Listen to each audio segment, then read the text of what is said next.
ॐ जपाकुसुमसङ्काशं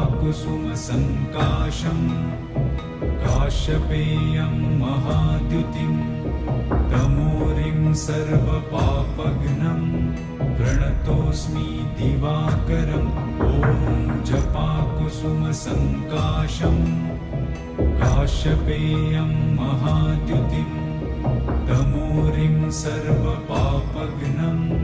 प्रणतोऽस्मि दिवाकरम् ॐ जपाकुसुमसङ्काशं काश्यपेयं महाद्युतिं तमोरिं सर्वपापघ्नं प्रणतोऽस्मि दिवाकरम् ॐ जपाकुसुमसङ्काशं काश्यपेयं महाद्युतिं